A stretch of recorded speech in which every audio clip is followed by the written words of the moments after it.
चंद्रकांता संतति का दूसरा भाग का 11वां बयान ये रहा।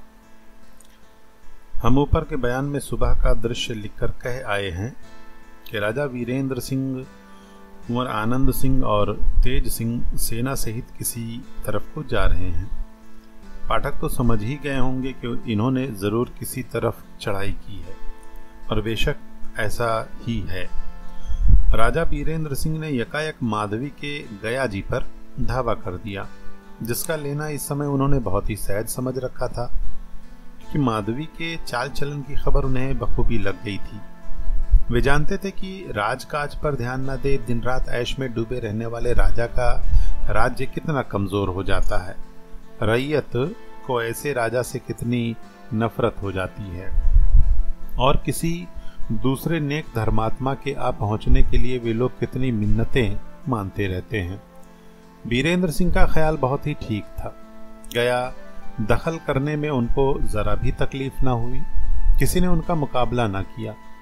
एक तो उनका चढ़ा बढ़ा प्रताप ही ऐसा था कि कोई मुकाबला करने का साहस भी नहीं कर सकता था। दूसरे बेदिल रियाया और फौज तो चाहती ही थी कि वीरेंद्र सिंह के ऐसा कोई यहाँ का भी राजा हो।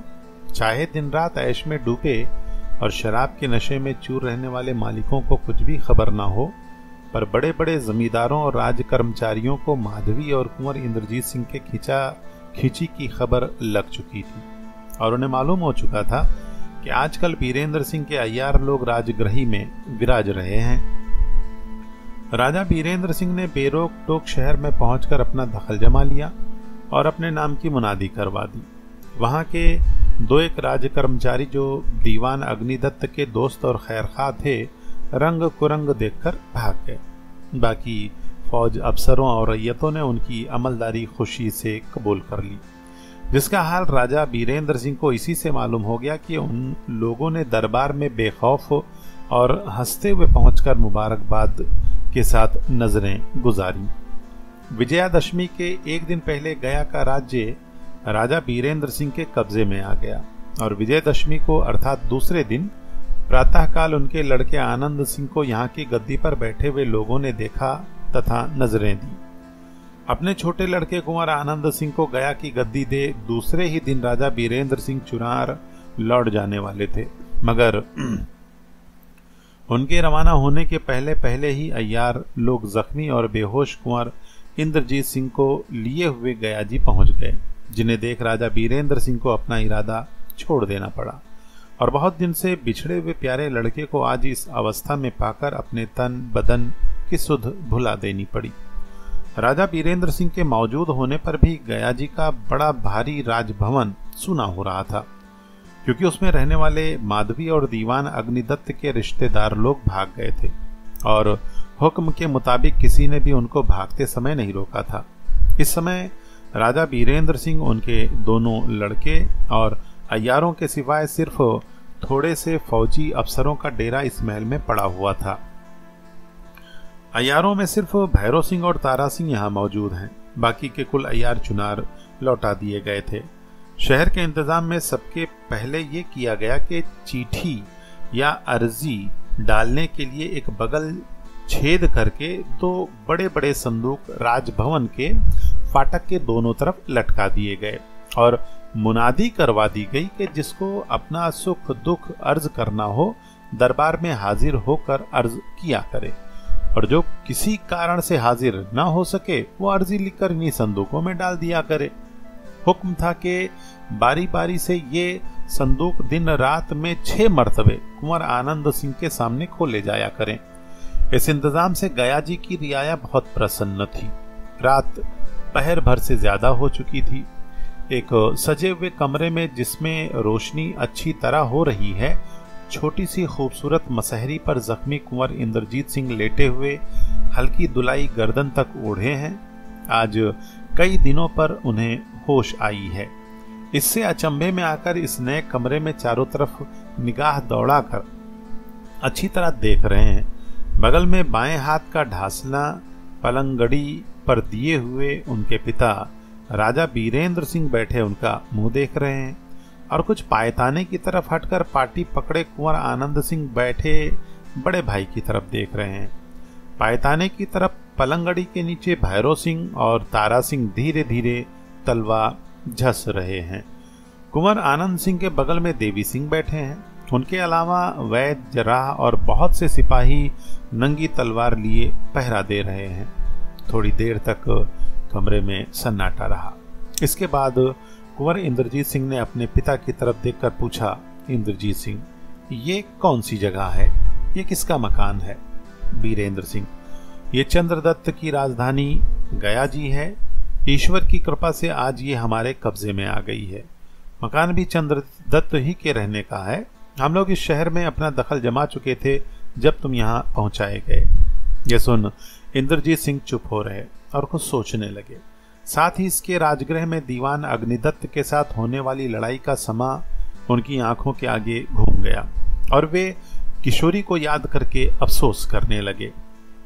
इनके बेहोश होने के बाद क्या हुआ और किशोरी पर क्या बीती, इसके जानने के लिए दिल बेचैन था, मगर पिता का लिहाज कर भैरव सिंह से कुछ पूछ न सके, सिर्फ ऊंची सांस लेकर रह गए।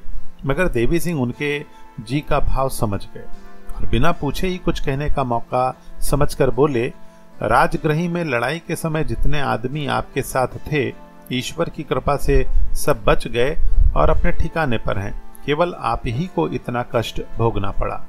देवी सिंह के इतना कहने से इंद्रजीत सिंह की बेचैनी बिल्कुल ही जाती तो नहीं रही, मगर कुछ कम जरूर हो गई।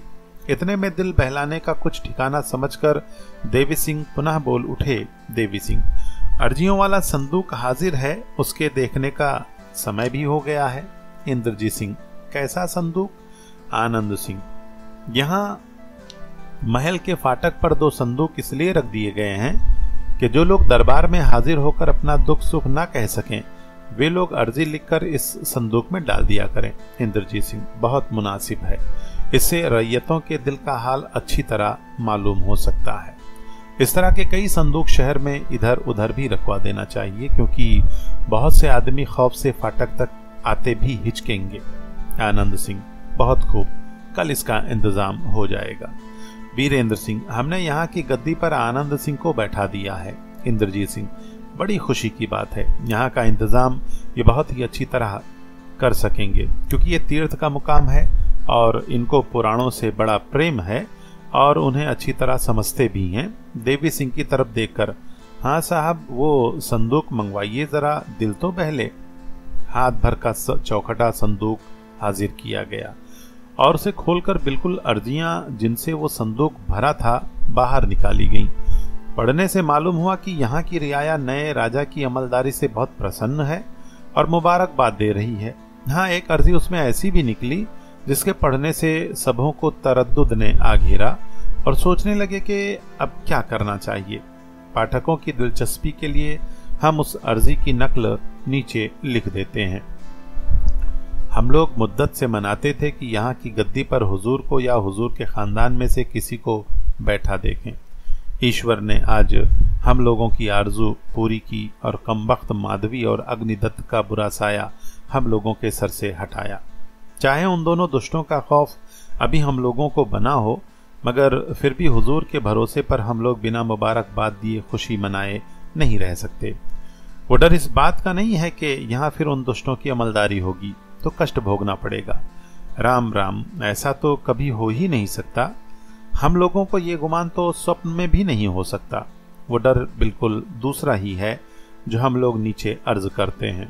आशा है कि बहुत जल्द उससे लोगों की रिहाई होगी, नहीं तो महीने भर में यहाँ की चौथाई रियाया यमलोक में पहुंच जाएगी। मगर नहीं, हुजूर के नामी और अपनी नाम आप नजीर रखने वाले अय्यारों के हाथ से वे बेईमान हरामजादे कब बच सकते हैं, जिनके डर से हम लोगों को पूरी नींद सोना नसीब नहीं होता।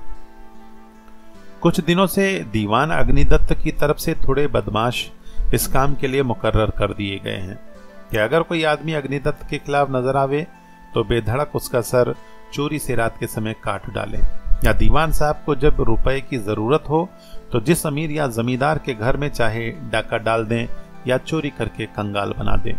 इसकी फरियाद कहीं सुनी नहीं जाती। इसी वजह से और भी बाहरी चोरों को अपना घर भरने और हम लोगों को सताने का मौका मिलता है। हम लोगों ने अभी उन दुष्टों की सूरत नहीं देखी और नहीं जानते कि वे लोग कौन हैं या कहाँ रहते हैं, जिनके खौफ से दिन रात हम लोग कांपा करते हैं। इस अर्जी के नीचे कई मशहूर और नामी रईसों और जमींदारों के दस्तखत थे। ये अर्जी उसी समय देवी सिंह के हवाले कर दी गई और देवी सिंह ने वादा किया कि 1 महीने के अंदर इन दुष्टों को जिंदा या मरे हुए हुजूर में हाजिर करेंगे। इसके बाद जर्राहों ने कुंवर इंद्रजीत सिंह के जख्मों को खोला और दूसरी पट्टी बदली। कविराज ने दवा खिलाई और हुक्म पाकर सब अपने अपने ठिकाने चले गए। देवी सिंह उसी समय विदा हो न मालूम कहां चले गए और राजा बीरेंद्र सिंह भी वहां से हटकर अपने कमरे में चले गए।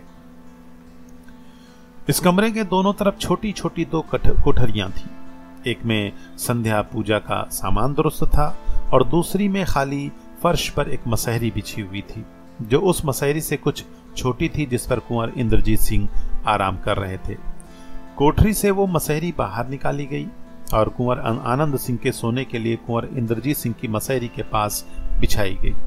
भैरव सिंह और तारा सिंह ने भी दोनों मसहरियों के नीचे अपना बिस्तर जमाया। सिवाय इन चारों के उस कमरे में और कोई न रहा।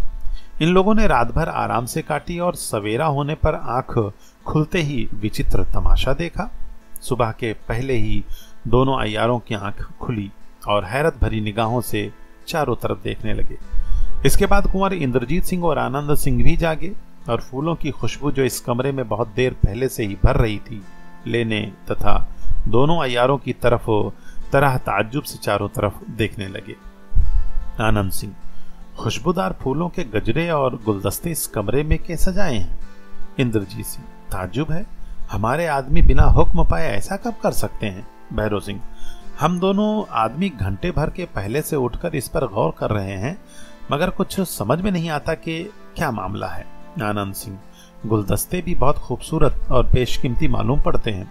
तारा सिंह, एक गुलदस्ता उठाकर और पास लाकर देखिए, सोने के गुलदस्ते पर क्या उम्दा सोने का काम किया हुआ है। बेशक किसी बहुत बड़े शौकीन का बनवाया हुआ है। इसी ढंग के सब गुलदस्ते हैं। भैरव सिंह, हाँ, एक बात ताज्जुब की और भी है जो मैंने अभी तक आपसे नहीं कही। इंद्रजीत सिंह, वो क्या? भैरव सिंह, हाथ का इशारा करके, ये दोनों दरवाजे सिर्फ घुमाकर मैंने खुले छोड़ दिए थे, मगर सुबह को और दरवाजों की तरह इन्हें भी बंद पाया। तारा सिंह आनंद सिंह की तरफ देखकर, शायद रात को आप उठे हों। आनंद सिंह, नहीं। इसी तरह देर तक ये लोग ताज्जुब भरी बातें करते रहे, मगर अक्ल ने कुछ गवाही न दी कि क्या मामला है। राजा बीरेंद्र सिंह भी आ पहुंचे। उनके साथ और भी कई मुसाहिब लोग आ जमे। सभी इस आश्चर्य की बात को सुनकर सोचने और गौर करने लगे। कई बुज़दिलों को भूत प्रेत और पिशाच का ध्यान आया, मगर महाराज और दोनों कुमारों के खौफ से कुछ बोल न सके, क्योंकि ये लोग ऐसे डरपोक और इस ख्याल के आदमी ना थे और ना ऐसे आदमियों को अपने साथ रखना ही पसंद करते थे। उन फूलों के गजरों और गुलदस्तों को किसी ने न छेड़ा और वे ज्यों के त्यों जहां के तहां लगे रह गए। रईसों की हाजिरी और शहर के इंतजाम में दिन बीत गया और रात को फिर कल ही की तरह दोनों भाई मसहरी पर सो रहे।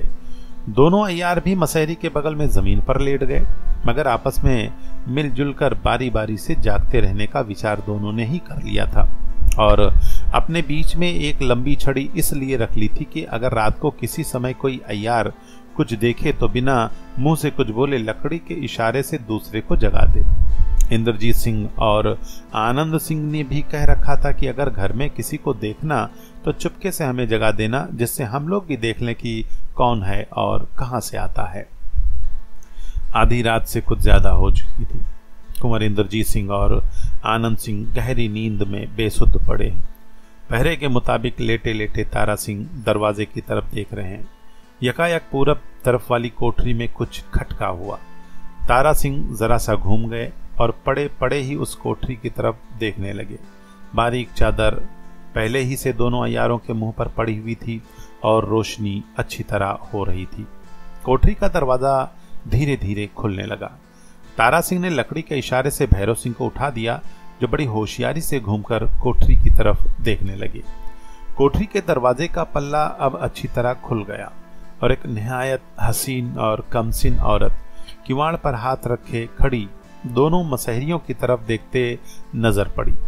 भैरव सिंह और तारा सिंह ने मसहरी के पाए पर हाथ का इशारा देकर दोनों भाइयों को भी जगा दिया। इंद्रजीत सिंह का रुख तो पहले ही उस कोठरी की तरफ था, मगर आनंद सिंह उस तरफ पीठ किए सो रहे थे। जब उनकी आंख खुली तो अपने सामने की तरफ जहां तक देख सकते थे कुछ भी ना देखा। लाचार धीरे से उनको करवट बदलनी पड़ी और तब मालूम हुआ कि इस कमरे में क्या आश्चर्य की बात दिखाई दे रही है। अब कोठरी का दोनों पल्ला खुल गया और वह हसीन औरत सिर से पैर तक अच्छी तरह इन चारों को दिखाई देने लगी, क्योंकि उसके तमाम बदन पर बखूबी रोशनी पड़ रही थी। वह औरत नक सिक से ऐसी दुरुस्त थी कि उसकी तरह चारों की टकटकी बंद गई। बेशकीमत सफेद साड़ी और जड़ाऊ जेवरों से वो बहुत ही भली मालूम हो रही थी। जेवरों में सिर्फ खुशरंग माणिक जड़ा हुआ था और जिसकी सुर्खी उसके गोरे रंग पर पड़कर उसके हुस्न को हद से ज्यादा रौनक दे रही थी। उसकी पेशानी पर एक दाग था जिसके देखने से विश्वास होता था कि बेशक इसने कभी तलवार या किसी हरबे की चोट खाई है। ये 2 अंगुल का दाग भी उसकी खूबसूरती को बढ़ाने के लिए जेवर ही हो रहा था।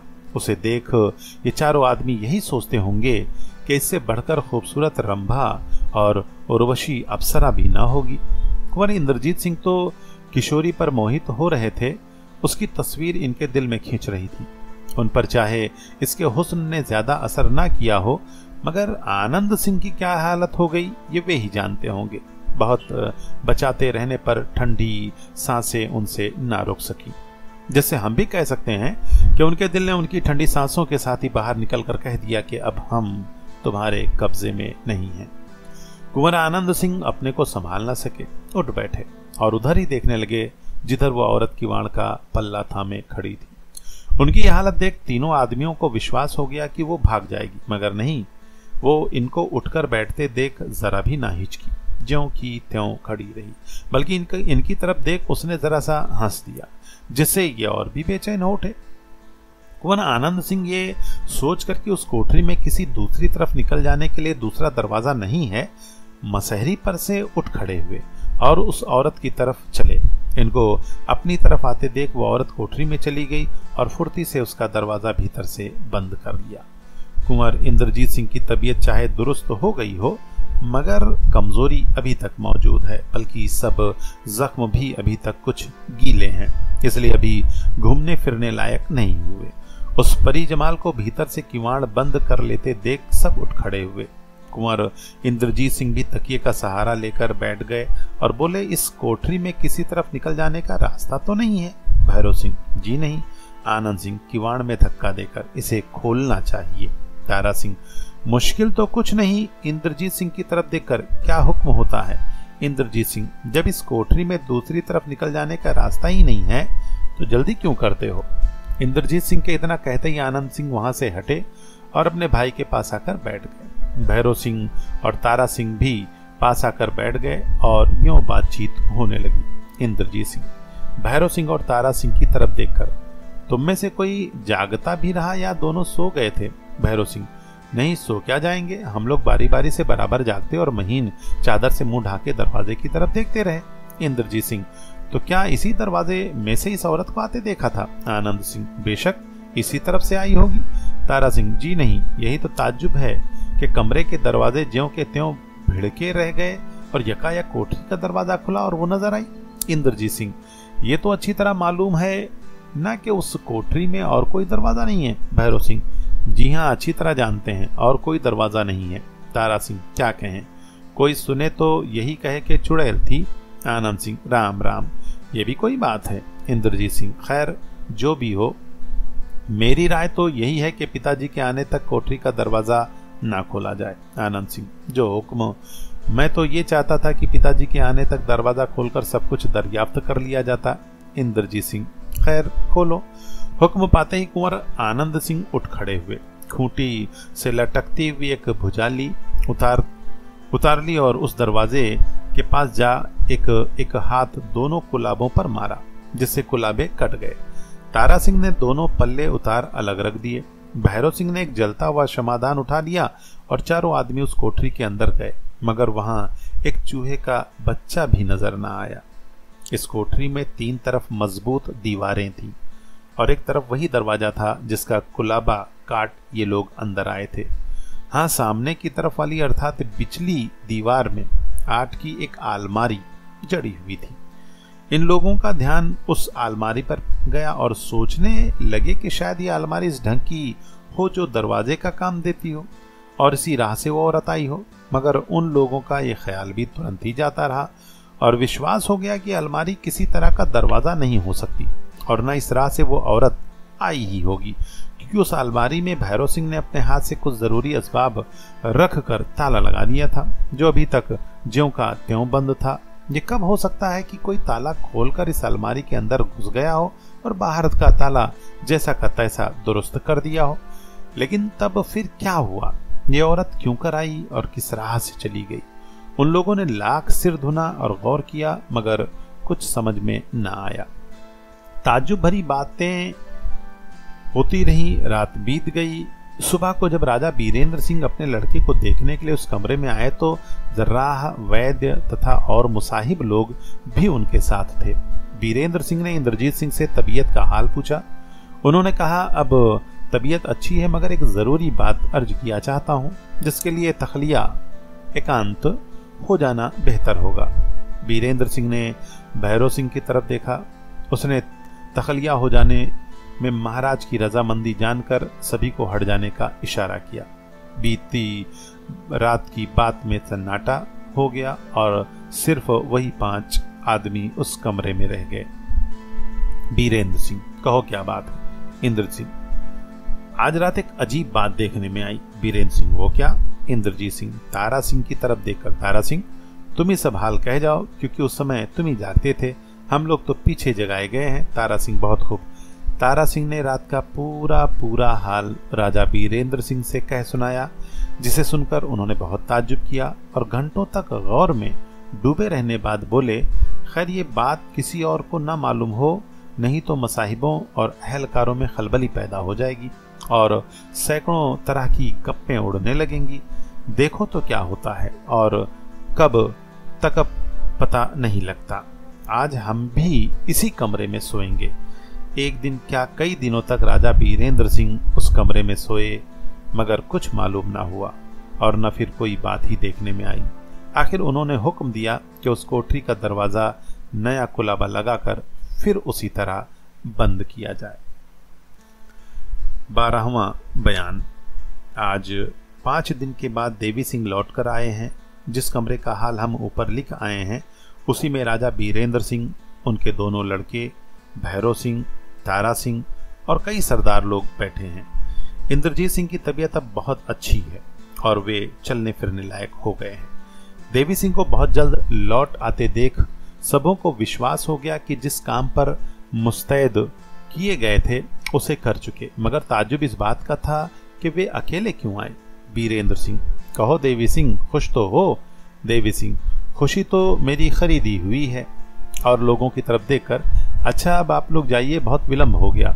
दरबारियों और खुशामदों के चले जाने के बाद बीरेंद्र सिंह ने देवी सिंह से पूछा, बीरेंद्र सिंह, कहो उस अर्जी में जो कुछ लिखा था सच था या झूठ? देवी सिंह, उसमें जो कुछ लिखा था बहुत ठीक था।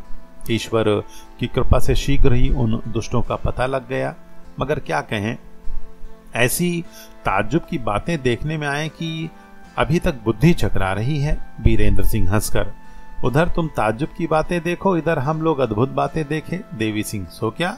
बीरेंद्र सिंह, पहले तुम अपना हाल कह लो तो यहाँ का सुनो। देवी सिंह, बहुत अच्छा, फिर सुनिए। रामशिला पहाड़ी के नीचे मैंने कागज अपने हाथ से लिखकर चिपका दिया, जिसमें यह लिखा था, हम खूब जानते हैं कि जो अग्निदत्त के विरुद्ध होता है उसका तुम लोग सिर काट लेते हो और जिसका घर चाहते हो लूट लेते हो। मैं डंके की चोट से कहता हूँ कि अग्निदत्त का दुश्मन मुझसे बढ़ के कोई ना होगा और गया जी में मुझसे बढ़कर मालदार भी कोई नहीं। इस पर मजा ये है कि मैं अकेला हूँ। अब देखा चाहिए तुम लोग क्या कर लेते हो। आनंद सिंह, अच्छा तब क्या हुआ? देवी सिंह, उन दुष्टों का पता लगाने के उपाय तो मैंने और भी कई किए थे, मगर काम इसी से चला। उस राह से आने जाने वाले सभी उस कागज को पढ़ते थे और चले जाते थे। मैं उस पहाड़ी के कुछ ऊपर जाकर पत्थर की चट्टान की आड़ में छिपा हुआ हर दम उस तरफ देखा करता था। एक दफे 2 आदमी एक साथ वहां आए और उसे पड़ मूंछों पर ताव देते शहर की तरफ चले गए। शाम को वे दोनों लौटे और फिर कागज को पड़ सिर हिलाते बराबर की पहाड़ी की ओर चले गए। मैंने सोचा कि इनका पीछा जरूर करना चाहिए, क्योंकि कागज के पढ़ने का असर सबसे ज्यादा इन्हीं दोनों पर हुआ। आखिर मैंने उनका पीछा किया और जो सोचा था वही ठीक निकला। वे लोग 15-20 आदमी हैं और हट्टे कट्टे और मुस्तंडे हैं। उसी झुंड में मैंने एक औरत को भी देखा। ऐसा खूबसूरत औरत तो मैंने आज तक नहीं देखी। पहले मैंने सोचा कि वो इन लोगों में से किसी की लड़की होगी, क्योंकि उसकी अवस्था बहुत कम थी, मगर नहीं, उसके हाव भाव और उसकी हुकूमत भरी बातचीत से मालूम हुआ कि वो उन सभी की मालिक है। पर सच तो ये है कि मेरा जी इस बात पर भी नहीं जमता।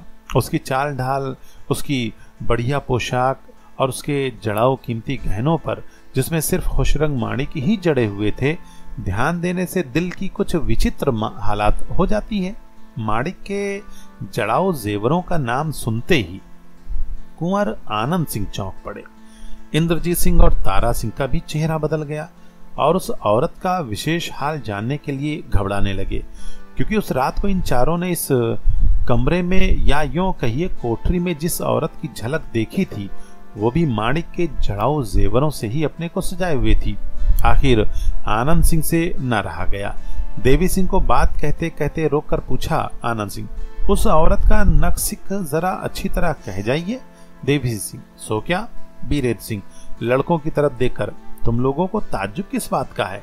तुम लोगों के चेहरे पर हैरानी क्यों छा गई है? भैरव सिंह, जी वो औरत भी जिसे हम लोगों ने देखा था ऐसे ही गहने पहने हुए थी जैसा चाचा जी कह रहे हैं। बीरेंद्र सिंह, हाँ। भैरव सिंह, जी हाँ। देवी सिंह, तुम लोगों ने कैसी औरत देखी थी? बीरेंद्र सिंह, सो पीछे सुनना, पहले जो ये पूछते हैं उसका जवाब दे लो। देवी सिंह, नक्सिक सुन के क्या कीजिएगा? सबसे ज्यादा पक्का निशान तो ये है कि उसके ललाट में 2-2.5 अंगुल का एक आड़ा दाग है।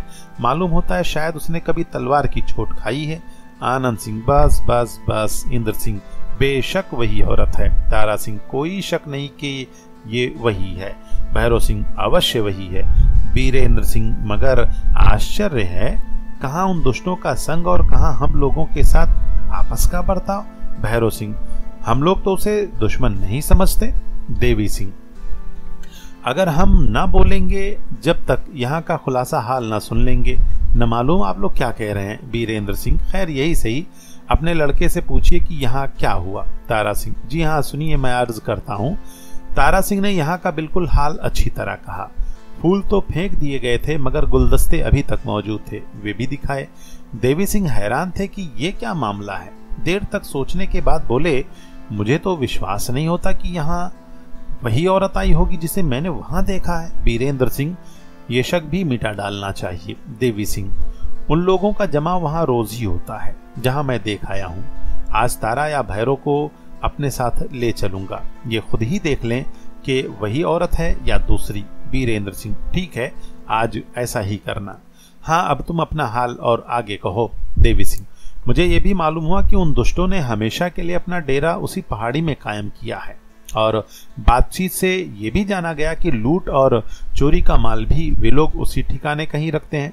मैंने अभी बहुत खोज उन लोगों की नहीं की, जो कुछ मालूम हुआ था आपसे कहने के लिए चला आया।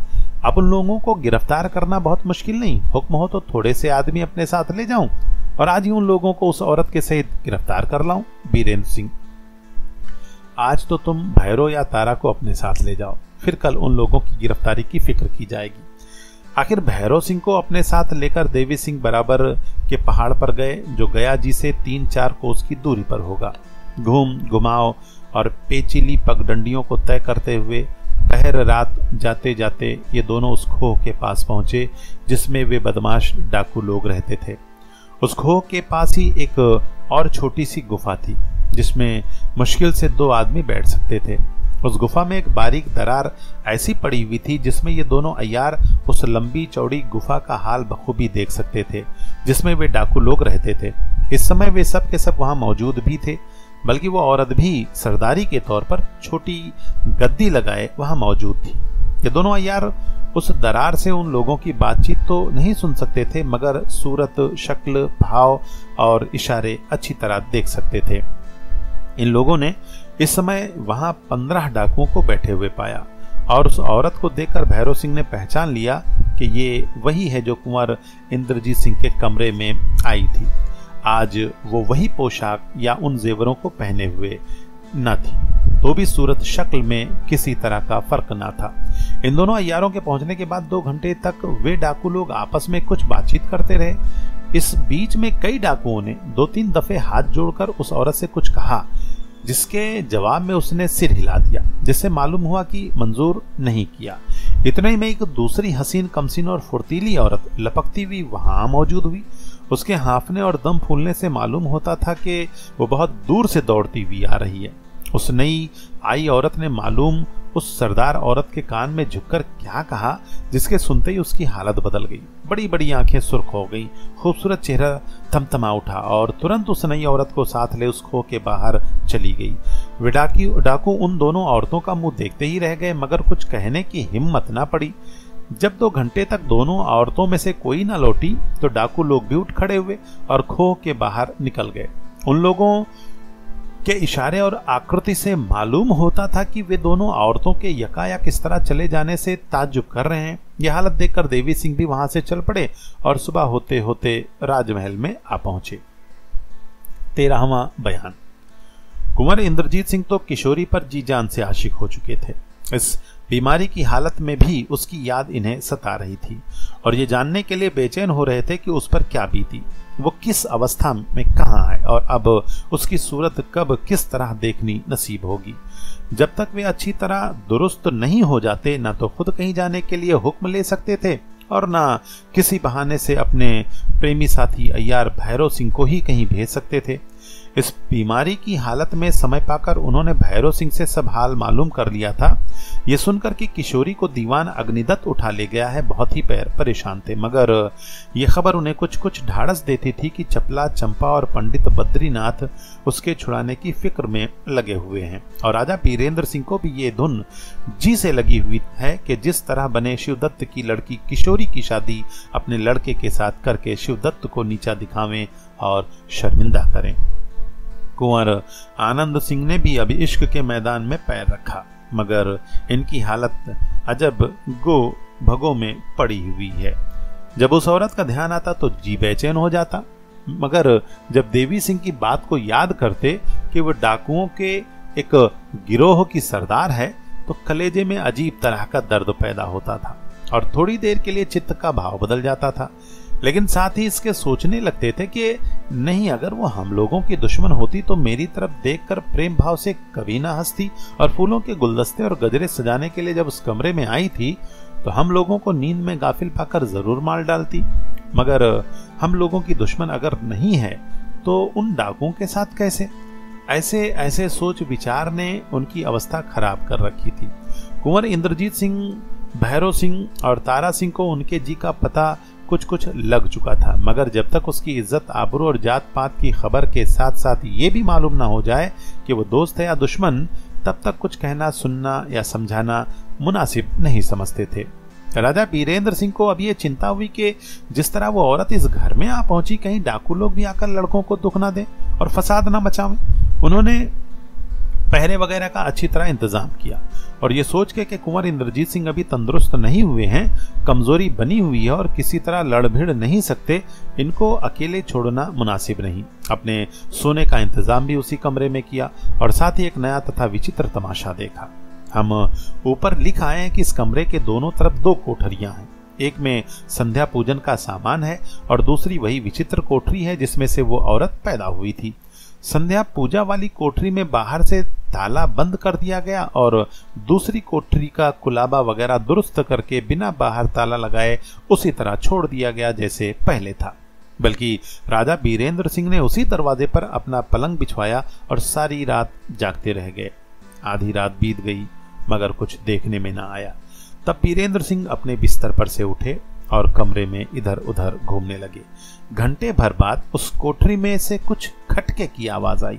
बीरेंद्र सिंह ने फौरन तलवार उठा ली और तारा सिंह को उठाने के लिए चले, मगर खटके की आवाज पर तारा सिंह पहले ही से सचेत हो गए थे और अब हाथ में खंजर ले बीरेंद्र सिंह के साथ टहलने लगे।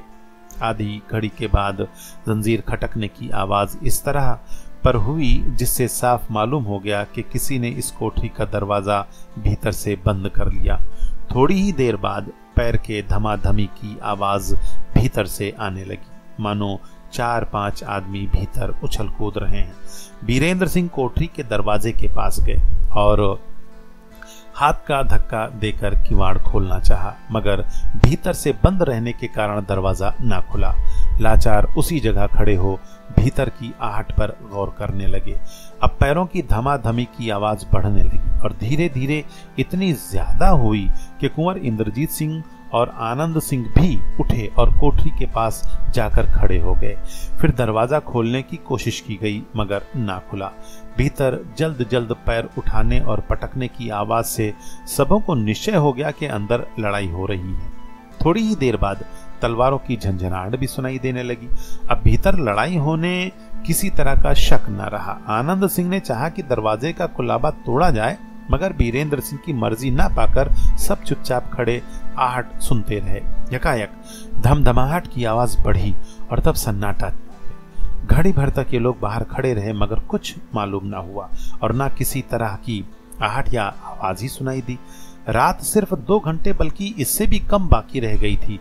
पहले वाले टहलकर अच्छी तरह से पहरा दे रहे हैं या नहीं, ये देखने के लिए तारा सिंह बाहर गए और सबों को अपने काम पर मुस्तैद पाकर लौट आए। इतने ही में कमरे का दरवाजा खुला और भैरव सिंह को साथ लिए देवी सिंह आते दिखाई पड़े।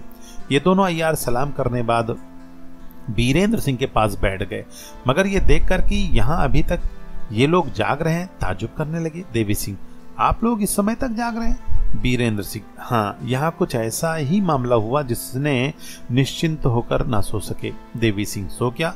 बीरेंद्र सिंह, खैर तुम्हें यह भी मालूम हो जाएगा, पहले अपना हाल तो कहो। भैरव सिंह की तरफ देखकर, तुमने उस औरत को पहचाना? भैरव सिंह, जी हाँ, बेशक वही औरत है जो यहाँ आई थी, बल्कि वहाँ एक और औरत दिखाई दी। बीरेंद्र सिंह, यहाँ से जाकर तुमने क्या किया और क्या क्या देखा, सो खुलासा कह जाओ। भैरव सिंह ने जो कुछ देखा था कहने बाद यहाँ का हाल पूछा। बीरेंद्र सिंह ने भी यहाँ की कुल कैफियत कह सुनाई और बोले हम यही राह देख रहे थे कि सवेरा हो जाए और तुम लोग भी आ जाओ तो इस कोठरी को खोलें और देखें कि क्या है, कहीं से किसी के आने जाने का पता लगता है या नहीं। कोठरी खोली गई। एक हाथ में रोशनी, दूसरे में नंगी तलवार लेकर पहले देवी सिंह कोठरी के अंदर घुसे और तुरंत ही बोल उठे, वाह वाह, यहाँ तो खून खराबा मच चुका है। अब राजा बीरेंद्र सिंह, दोनों कुमार और उनके अय्यार भी कोठरी के अंदर गए और ताज्जुब भरी निगाहों से चारों तरफ देखने लगे। इस कोठरी में जो फर्श बिछा हुआ था वो इस तरह से सिमट गया था जैसे कई आदमियों के बेअख्तियार उछल कूद करने या लड़ने से इकट्ठा हो गया हो।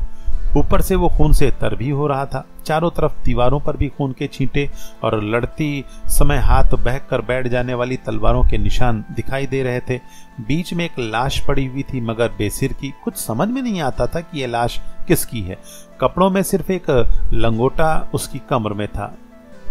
तमाम बदन नंगा, जिससे अंदाज से ज्यादा तेल लगा हुआ था। दाहिने हाथ में तलवार थी, मगर वो हाथ भी कटा हुआ, सिर्फ जरा सा चमड़ा लगा हुआ था, वो भी इतना कम कि अगर कोई खींचे तो अलग हो जाए। सबसे ज्यादा परेशान और बेचैन करने वाली एक चीज और दिखाई दी। दाहिने हाथ की कटी हुई एक कलाई, जिसमें फौलादी कटार अभी तक मौजूद थी, दिखाई पड़ी। आनंद सिंह ने फौरन उस हाथ को उठा लिया और सबों की निगाह भी गौर के साथ उस पर पड़ने लगी। ये कलाई किसी नाजुक, हसीन और कमसिन औरत की थी। हाथ में हीरे का जड़ाऊ कड़ा और जमीन पर माणिक की 2-3 बारीक जड़ाऊ चूड़ियां भी मौजूद थी। शायद कलाई कट कर गिरती समय ये चूड़ियां हाथ से अलग हो जमीन पर फैल गई हों। इस कलाई के देखने से सबों को रंज हुआ और झट उस औरत की तरफ ख्याल गया जिसे इस कोठरी में से निकलते सबों ने देखा था। चाहे उस औरत के सबब से ये कैसे ही हैरान क्यों ना हो, मगर उसकी सूरत ने सबों को अपने ऊपर मेहरबान बना लिया था। खास करके कुंवर आनंद सिंह के दिल में तो वो उनके जान और माल की मालिक ही होकर बैठ गई थी। इसलिए सबसे ज्यादा दुख छोटे कुंवर साहब को हुआ। ये सोचकर कि बेशक ये उसी औरत की कलाई है, कुंवर आनंद सिंह की आंखों में जल भर आया और कलेजे में एक किस्म का दर्द पैदा हुआ। मगर इस समय कुछ कहने या अपने दिल का हाल जाहिर करने का मौका न समझ उन्होंने बड़ी कोशिश से अपने को संभाला और चुपचाप सबों का मुंह देखने लगे। पाठक, अभी इस औरत के बारे में बहुत कुछ लिखना है, इसलिए जब तक ये मालूम ना हो जाए कि ये औरत कौन है, तब तक अपने और आपके सुभीते के लिए हम इसका नाम किन्नरी रख देते हैं। राजा बीरेंद्र सिंह और उनके अय्यारों ने इन सब अद्भुत बातों को, जो इधर कई दिनों में हो चुकी थी, छिपाने के लिए बहुत कोशिश की, मगर हो ना सका। कई तरह पर रंग बदलकर ये बात तमाम शहर में फैल गई। कोई कहता था महाराज के मकान में देव और परियों ने डेरा डाला है, कोई कहता था गया जी के भूत प्रेत इन्हें सता रहे हैं, कोई कहता था दीवान अग्निदत्त के तरफदार बदमाश और डाकुओं ने ये फसाद मचाया है, इत्यादि बहुत तरह की बातें शहर वाले आपस में कहने लगे। मगर उस समय उन बातों का ढंग ही बिल्कुल बदल गया जब राजा बीरेंद्र सिंह के हुक्म से देवी सिंह ने उस सिरकटी लाश को, जो कोठरी में से निकली थी, उठवाकर सदर चौक में रखवा दिया और उसके पास एक मुनादी वाले को ये कहकर पुकारने के लिए बैठा दिया कि अग्निदत्त के तरफदार डाकू लोग, जो शहर के रईसों और अमीरों को सताया करते थे, अय्यारों के साथ गिरफ्तार होकर मारे जाने लगे। आज एक डाकू मारा गया है जिसकी लाश ये है। 14वां बयान। सूर्य भगवान के अस्त होने में अभी घंटे भर की देर है, फिर भी मौसम के मुताबिक बाग में टहलने वाले हमारे कुंवर इंद्रजीत सिंह और आनंद सिंह को ठंडी हवा सेहरावनदार मालूम हो रही है। रंग बिरंग के खूबसूरत फूल खिले हुए हैं, जिनके देखने से हर एक की तबीयत उमंग पर आ सकती है, मगर इन दोनों के दिल की कली किसी तरह भी खिलने में नहीं आती। बाग में जितनी चीजें दिल खुश करने वाली हैं, वे सभी इस समय इन दोनों को बुरी मालूम होती हैं। बहुत देर से ये दोनों भाई बाग में टहल रहे हैं, मगर ऐसी नौबत न आई कि एक दूसरे से बात करें या हंसें, क्योंकि दोनों के दिल चुटीले हो रहे हैं। दोनों ही अपनी अपनी धुन में डूबे हुए हैं, दोनों ही को अपने अपने माशूक की खोज है। दोनों ही सोच रहे हैं कि हाय क्या ही आनंद होता अगर इस समय वो मौजूद होता जिसे जी प्यार करता है, या जिसके बिना दुनिया की संपत्ति तुच्छ मालूम होती है। दिल पहलाने का बहुत कुछ उद्योग किया मगर ना हो सका।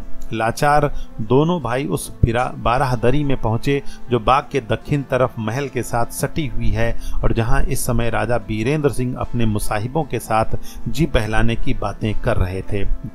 देवी सिंह भी उनके पास बैठे हुए थे, जो कभी कभी लड़कपन की बातें याद दिलाने के साथ ही गुप्त दिल्लगी भी करते जाते थे और जवाब भी पाते थे। दोनों लड़के भी वहां पहुंचे, मगर उनके बैठते ही मजलिस का रंग बदल गया और बातों ने पलटा खाकर दूसरा ही ढंग पकड़ा, जैसा कि अक्सर हंसी दिल्लगी करते हुए बड़ों के बीच में समझदार लड़कों के आ बैठने से हो जाता है। बीरेंद्र सिंह, अब तो चुनार जाने का जी चाहता है, मगर देवी सिंह, यहाँ आपकी जरूरत भी अब क्या है? वीरेंद्र सिंह, ठीक है, यहाँ मेरी जरूरत नहीं, लेकिन यहाँ की अद्भुत बातें देखकर विचार होता है कि मेरे चले जाने से कोई बखेड़ा न मचे और लड़कों को तकलीफ ना हो।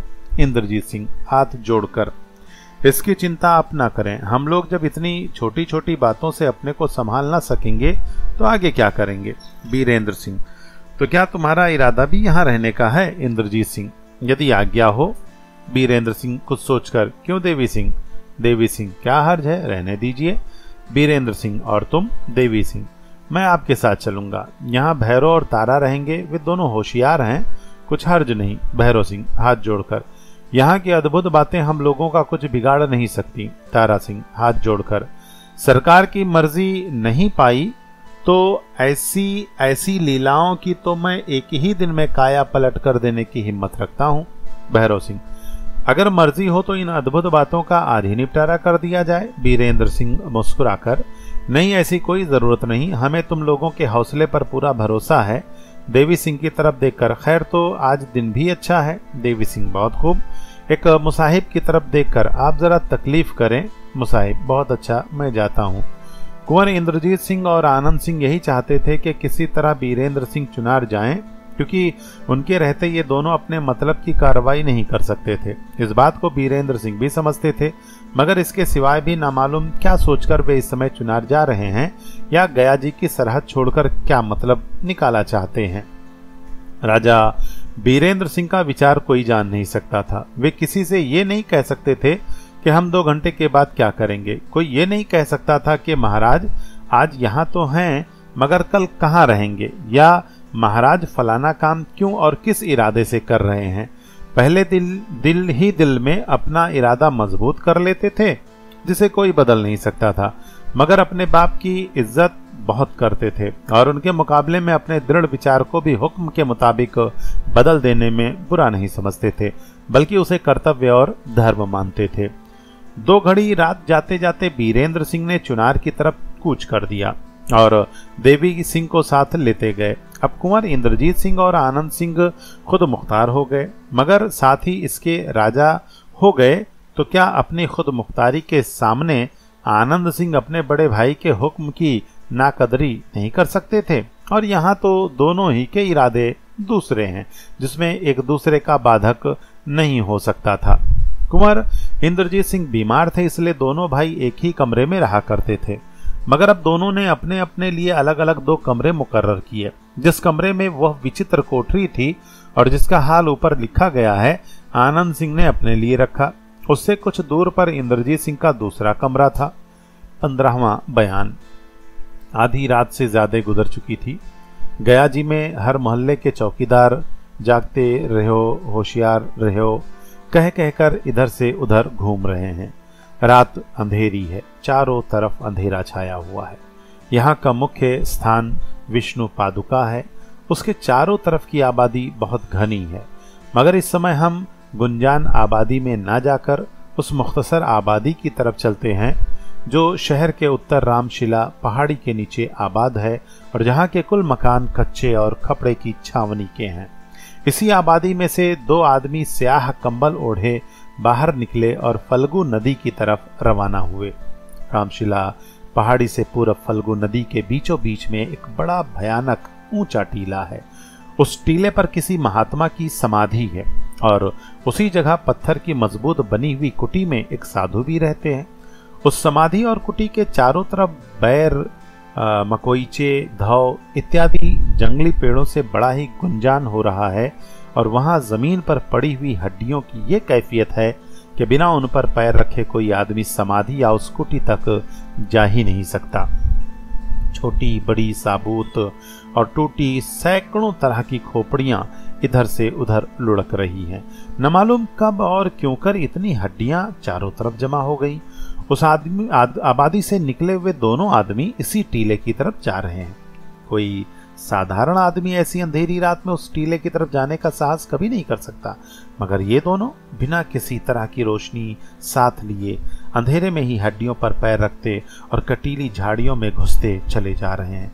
आखिर ये दोनों कुटी के पास जा पहुंचे और दरवाजे पर खड़े होकर एक ने ताली बजाई। भीतर से, कौन है?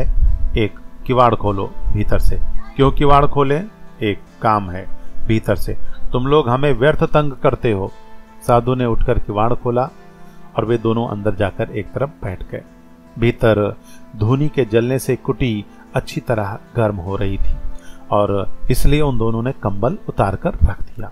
अब मालूम हुआ कि ये दोनों औरतें हैं और साथ ही इसके ये भी देखने में आया कि एक औरत के दाहिनी कलाई कटी है जिस पर वो कपड़ा लपेटे हुए है। एक औरत तो चुपचाप बैठी रही, मगर बाबा जी से वो दूसरी औरत जिसकी कलाई कटी हुई थी यूं बातचीत करने लगी। औरत, कहिए, आपने कुछ सोचा? बाबा जी, जो काम मेरे किए हो ही नहीं सकता उसके लिए मैं क्या सोचूं? औरत, बेशक आपके लिए वो काम हो सकता है क्योंकि वो आपको गुरु के समान मानती है। साधु, गुरु के समान मानती है तो क्या मेरे कहने से वो अपनी जान दे देगी? तुम लोग भी क्या अंधेर करती हो? औरत, इसमें जान देने की क्या जरूरत है? साधु, तो तुम क्या चाहती हो? औरत, बस इतना ही कि वो उस मकान को छोड़ दे। साधु, उस बेचारी ने किसी को दुख तो दिया नहीं, फिर उसके पीछे क्यों पड़ी हो? औरत, क्या उसने मुझे और मेरे आदमियों को धोखा नहीं दिया? साधु, तुम अपना राज्य दूसरे को देकर आप भाग गई, अब तो वही मालिक है, इसलिए वे लोग उसी से नौकर गिने जाएंगे। औरत, मैं अपना राज्य फिर अपने कब्जे में किया चाहती हूँ। साधु, जो तुमसे हो सके करो, पर मैं किसी तरह की मदद नहीं दे सकता। तुम लड़कपन से मुझे जानती हो, तुम्हारे पिता तुमको गोद में लेकर यहाँ आया करते थे। कभी मैं किसी के भले बुरे का साथी नहीं हुआ। औरत, जो हो, मगर आपको वो काम करना ही पड़ेगा जो मैं कहती हूँ, और याद रखिए कि अगर आप इनकार करेंगे तो इसका नतीजा अच्छा ना होगा। मैं साधु और महात्मा समझकर छोड़ न दूंगी। साधु कुछ सोचने के बाद, अच्छा आज भर तुम मुझे और मोहलत दो, कल इसी समय यहाँ आना। औरत, खैर एक दिन और सही। ये दोनों औरतें वहां से उठकर रवाना हुई। न मालूम कब से एक आदमी कुटी के पीछे छिपा हुआ था, जो इस समय नजर बचाकर उन दोनों के पीछे पीछे तब तक चला ही गया जब तक वे दोनों आबादी में पहुंचकर अपने मकान के अंदर न घुस गईं। जब उन दोनों औरतों ने मकान के अंदर जाकर दरवाजा बंद कर लिया जो खुला छोड़ गई थी, तब वो आदमी वहां से लौटा और फिर उसी कुटी में जा पहुंचा जिसका हाल ऊपर लिख चुके हैं। कुटी का दरवाजा खुला था और साधु बेचारे उसी तरह बैठे कुछ सोच रहे थे। वो आदमी कुटी के अंदर बेधड़क चला गया और दंडवत करके किनारे बैठ गया। साधु, कहिए देवी सिंह जी, आप आ गए? देवी सिंह हाथ जोड़कर, जी महाराज, मैं तभी से यहाँ हूं जब वे दोनों यहाँ आई भी न थी। अब उन दोनों को उनके घर पहुंचाकर लौट आ रहा हूं। साधु, हाँ। देवी, जी हाँ, आपने बड़ी कृपा की जो उसका हाल मुझे बता दिया। कई दिनों से हम हैरान हो रहे थे। क्या कहूँ, आपकी आज्ञा न हुई, नहीं तो मैं इसी जगह से इन दोनों को अपने कब्जे में कर लेता। साधु, नहीं भैया, ऐसा करने से ये हमारे गुरु की कुटिया बदनाम होती। अब तुमने उसका घर देख ही लिया है, सब काम बना लोगे। बीरेंद्र सिंह बड़े प्रतापी और धर्मात्मा राजा हैं, ऐसे को कभी कोई सता नहीं सकता। देखो इस दुष्टा माधवी ने अपने चाल चलन को कैसा खराब किया और प्रजा को कितना दुख दिया, आखिर उसी की सजा भोग रही है। अच्छा, अब ईश्वर तुम्हारा कल्याण करे। बीरेंद्र सिंह से मेरा आशीर्वाद कहना। आहा, कैसा भक्त, धर्मात्मा और नीति पर चलने वाला राजा है। देवी सिंह, अच्छा तो मुझे आज्ञा है ना? साधु, हाँ जाओ, मगर देखो मैं तुम्हें पहले भी कह चुका हूं और अब भी कहता हूं कि माधवी को जान से मत मारना और बेचारी कामिनी पर दया रखना। मैं उसे अपनी पुत्री मानता हूं। बीरेंद्र सिंह से कह देना कि वे कामिनी को अपनी लड़की समझें और आनंद सिंह के साथ उसका संबंध करने में कुछ सोच विचार ना करें। क्या हुआ अगर उसका बाप आपके सामने खड़ा होने लायक नहीं है? देवी सिंह हाथ जोड़कर, बहुत अच्छा, कह दूंगा। राजा बीरेंद्र सिंह कदापि आपकी आज्ञा न टालेंगे, मगर फिर एक दफे मैं आपकी सेवा में आऊंगा। साधु, नहीं, अब मुझसे मुलाकात ना होगी। मैं आज ही इस कुटी को छोड़ दूंगा। हाँ, ईश्वर चाहेगा तो मैं एक दिन स्वयं तुम लोगों से मिलूंगा। देवी सिंह, जैसी आज्ञा। साधु, हाँ बस अब जाओ, यहाँ मत अटको। पाठक सोचते होंगे कि देवी सिंह तो बीरेंद्र सिंह के साथ चुनार चले गए थे, यहाँ कैसे आ पहुंचे? मगर नहीं, लोगों के जानने में बीरेंद्र सिंह देवी सिंह को अपने साथ ले गए थे, परंतु वास्तव में ऐसा न था। राजा बीरेंद्र सिंह की गुप्त नीति साधारण नहीं। 16वां बयान। राजा बीरेंद्र सिंह के चुनार चले जाने के बाद दोनों भाइयों को अपनी अपनी फिक्र पैदा हुई। कुंवर आनंद सिंह किन्नरी की फिक्र में पड़े और कुंवर इंद्रजीत सिंह को राजग्रही की फिक्र पैदा हुई। राजग्रही को फतह कर लेना उनके लिए एक अदना काम था, मगर इस विचार से कि किशोरी वहां फंसी हुई है, हमें सताने के लिए अग्निदत्त उसे तकलीफ न दे, धावा करने का जल्दी साहस नहीं कर सकते थे। जिस समय वो आजाद हुए, अर्थात बीरेंद्र सिंह के मौजूद रहने का ख्याल जाता रहा, उसी समय से किशोरी की मोहब्बत ने जोर बांधा और तरद्दुद के साथ मिली हुई बेचैनी बढ़ने लगी। आखिर अपने मित्र भैरव सिंह से बोले, अब मैं बिना राजग्रही गए नहीं रह सकता।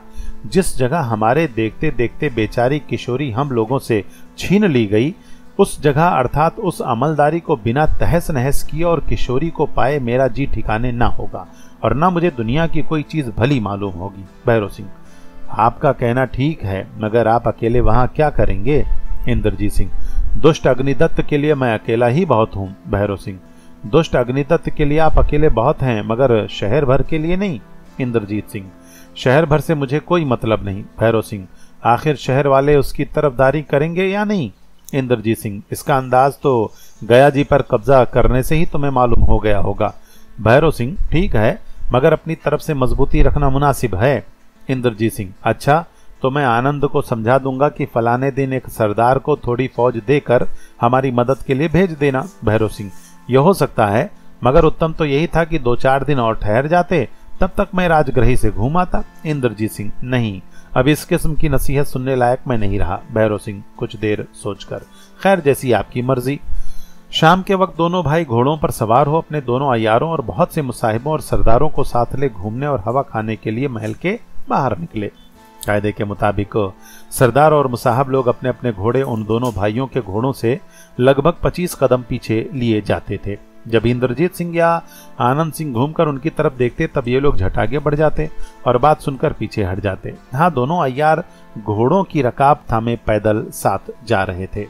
जब ये दोनों भाई घूमने के लिए बाहर निकलते, तब शहर के मर्द, औरत, बल्कि छोटे छोटे बच्चे भी इनको देखकर खुश होते थे, जिसके मुंह से सुनिए यही आवाज निकलती थी: ईश्वर ने हम लोगों की सुन ली, जो ऐसे राजकुमारों के चरण यहाँ आए, और खुद गर्ज निमक हराम बेईमान का साया हमारे सर से हटा। जब घूमते हुए दोनों भाई शहर से बाहर हुए, इंद्रजीत सिंह ने आनंद सिंह से कहा: मैं किसी काम के लिए भैरव सिंह को साथ लेकर राजगृही जाता हूँ। आज से ठीक 8वें दिन अर्थात रविवार को किसी सरदार के साथ थोड़ी सी फौज हमारी मदद को भेज देना। आनंद सिंह थोड़ी देर चुप रहने के बाद: जो हुक्म। मगर इंद्रजीत सिंह: तुम किसी तरह की चिंता मत करो, मैं अपने को हर तरह से संभाले रहूंगा। आनंद सिंह: ठीक है, लेकिन इंद्रजीत सिंह: गया पहुंचने से ही तुम्हें मालूम हो गया होगा कि माधवी की रियाया हमारे खिलाफ न होगी। आनंद सिंह: ईश्वर करे ऐसा ही हो, परंतु इंद्रजीत सिंह: जब तक तुम्हारी फौज वहां न पहुंच जाएगी, हम लोगों को जो कुछ करना होगा छिप कर करेंगे। आनंद सिंह: ऐसा करने पर भी? इंद्रजीत सिंह: खैर, जो कुछ तुम्हें कहना हो साफ साफ कहो। आनंद सिंह: आपका अकेले जाना मुनासिब नहीं। दुश्मन के घर में जाकर अपने को संभाले रहना भी कठिन है। राजा की मौजूदगी में रियाया को हर तरह उसका डर बना ही रहता है। आप दुश्मन के घर में किसी तरह निश्चिंत नहीं रह सकते, और आपके इस तरह चले जाने बाद मेरा जी यहाँ कभी नहीं लग सकता। राजगृही जाने पर कुंवर इंद्रजीत सिंह कैसे ही मुस्तैद क्यों ना हो, लेकिन छोटे भाई की आखिरी बात ने उन्हें हर तरह से मजबूर कर दिया।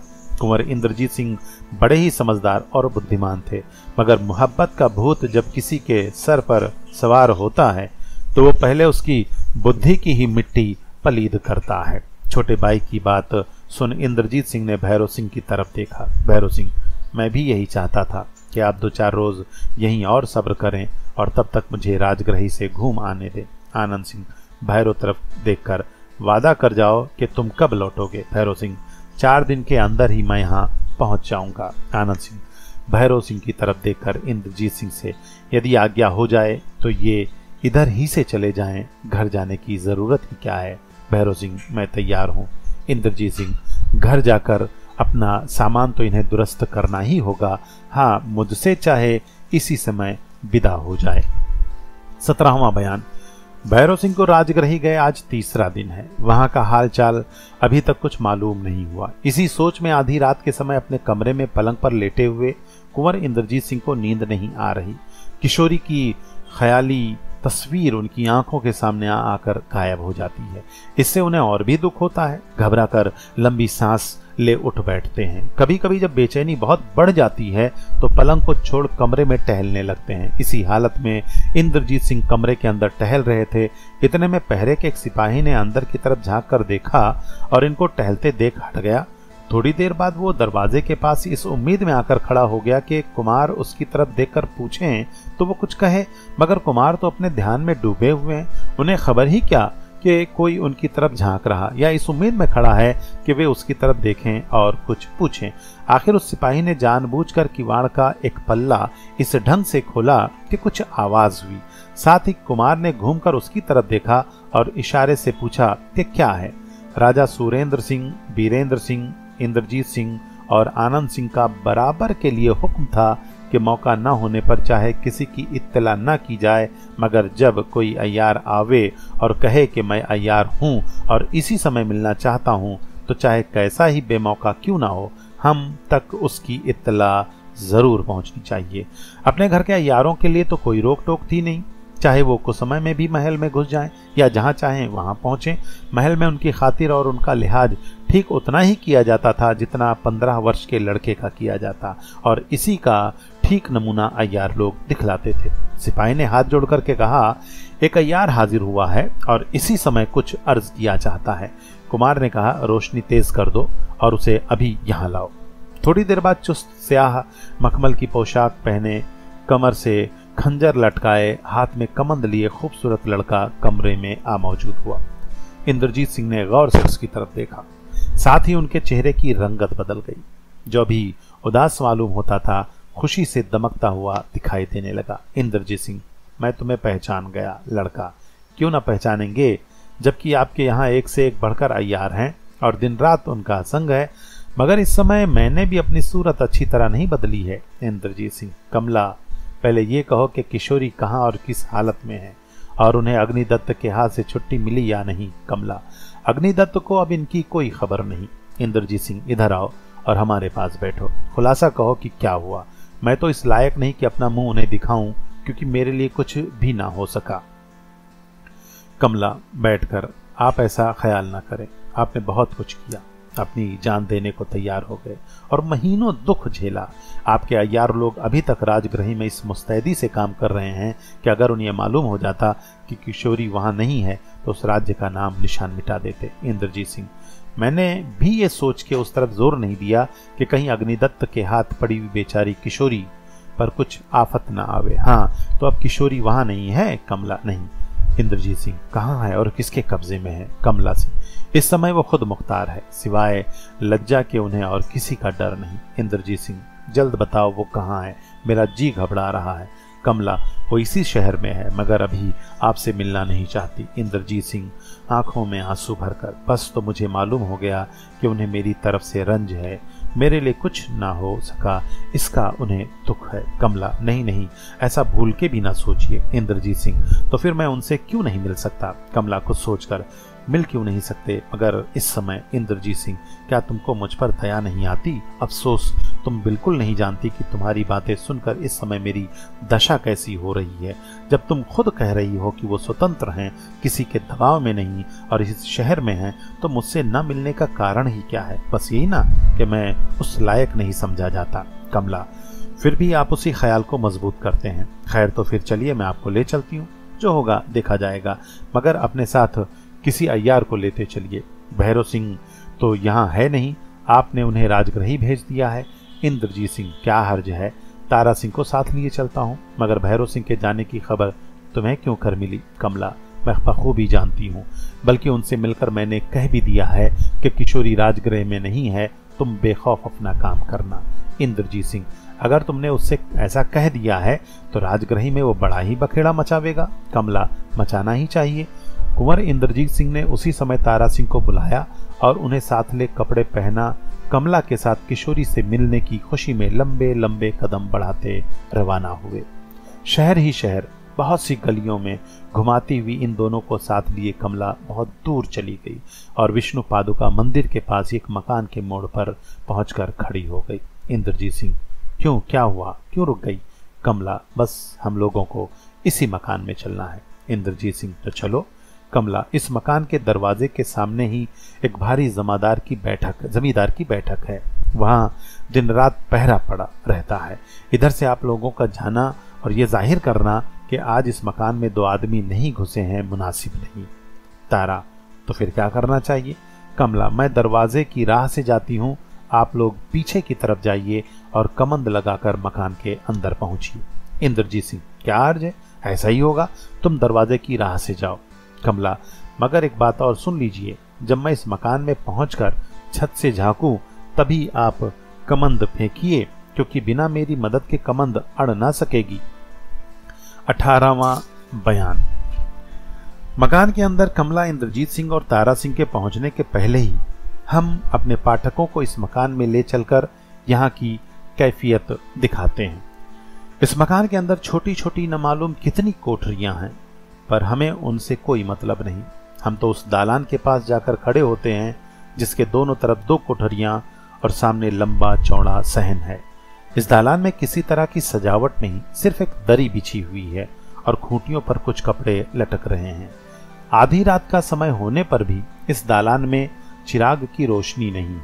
यह दालान ऊपर के दर्जे में है, इसके ऊपर कोई इमारत नहीं, सामने का सहन बिल्कुल खुला हुआ है। चंद्रमा की फैली हुई सफेद चांदनी सहन से घुसती हुई धीरे धीरे दालान में आ रही है, जिसकी रोशनी उस दालान की हर एक चीज को दिखलाने के लिए काफी है।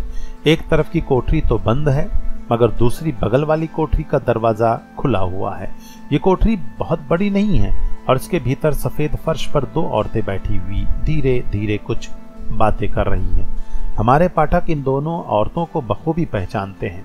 इनमें से एक तो किशोरी है और दूसरी वही किन्नरी है जिस पर कुंवर आनंद सिंह रीझे हुए हैं, तो कई दफे आनंद सिंह के कमरे में कोठरी के अंदर से निकल अपने चितवनों से उन्हें घायल कर चुकी है और साथ साथ आप भी आशिक हो चुकी है।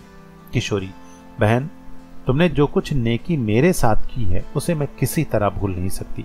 मुझसे ये कभी ना होगा कि तुम्हें ऐसी हालत में छोड़ इंद्रजीत सिंह के पास चली जाऊं। किन्नरी, फिर क्या किया जाए? किस तरह उम्मीद हो कि मुझे कोई पूछेगा? किशोरी, कमला ने मुझसे कसम खाकर कहा है कि आनंद सिंह किन्नरी की चाह में डूबे हैं। इसे भी जाने दो, आखिर तुम्हारा एहसान कुछ उनके ऊपर भी है या नहीं? इतने बदमाशों को जो यहाँ फसाद मचा रहे थे सिवाय तुम्हारे कौन मार सकता था? किन्नरी, खैर जो होगा देखा जाएगा। अब तो ये सोचना चाहिए कि हम लोग कहाँ जाएं और क्या करें। किशोरी, कमला आ जाए तो उससे राय मिलाकर जो मुनासिब मालूम हो किया जाए। ओफ, यहाँ बैठे बैठे जी घबरा गया। चलो बाहर चलें, चांदनी खूब निकली हुई है। दोनों औरतें कोठरी के बाहर निकली और सहन में आकर टहलने लगी। मौसम के मुताबिक कुछ सर्दी पड़ रही थी, इसलिए दोनों ज्यादा देर तक सहन में टहल ना सकी। दालान में आकर दरी पर बैठ गई और बातचीत करने लगी। इस मकान के बगल में एक छोटा सा नजरबाग था, मगर उसकी हालत ऐसी खराब हो रही थी कि उसे नजरबाग की जगह खंडहर या जंगल ही कहना मुनासिब है। नजरबाग में जाने के लिए इस मकान से एक रास्ता था, बाकी चारों तरफ उसके ऊंची ऊंची दीवारें थी। इस मकान में बिना भीतर वाले की मदद के कोई कमंद लगाकर चढ़ नहीं सकता था, क्योंकि इसकी ऊपर की दीवारें इस खूबी से बनी हुई थीं कि किसी तरह कमंद अड़ नहीं सकती थी। हाँ, अगर कोई चाहे तो कमंद के जरिए उस नजरबाग में जरूर जा सकता था, मगर इस मकान में आने के लिए वहां से भी वही दिक्कत होती। थोड़ी देर किन्नरी और किशोरी बातें करती रहीं। इसके बाद नीचे से किवाड़ खटखटाने की आवाज आई। किशोरी ने कहा, लो बहन, कमला भी आ पहुंची। किन्नरी, खटखटाने की आवाज से मालूम होता है कि कमला ही है, मगर तो भी खिड़की से झांक के मामूली सवाल कर लेना मुनासिब है। किशोरी, ऐसा जरूर करना चाहिए, क्योंकि हम लोगों को धोखा देने के लिए दुश्मन लोग 50 रंग लाया करते हैं। तुम ठहरो, मैं कुछ पूछती हूँ।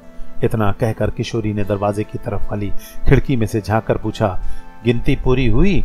इसके जवाब में किसी ने कहा, हाँ, 85 तक। किशोरी, अच्छा, मैं नीचे आकर दरवाजा खोलती हूँ। दरवाजा खोलने के लिए खुशी खुशी किशोरी नीचे उतरी, मगर चौखट के पास पहुंचने के पहले ही नीचे के अंधेरे दालान में एक मोटे और कदावर आदमी को खड़ा देख डर के मारे चिल्ला उठी, तथा उस समय तो चीख मारकर बिल्कुल ही बेहोश हो गई जब वो शैतान इस बेचारी की तरफ झपटा और हाथ तथा कमर पकड़कर बेदर्दी के साथ एक तरफ खींच ले चला।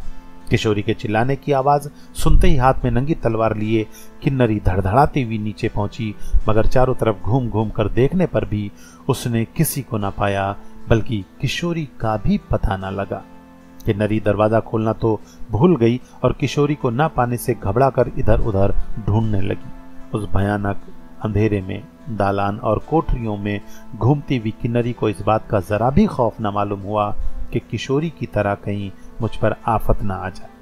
बेचारी किशोरी चीख मारकर बेहोश हो गई, मगर जब वो होश में आई तो उसने अपने को मौत के पंजे में गिरफ्तार पाया।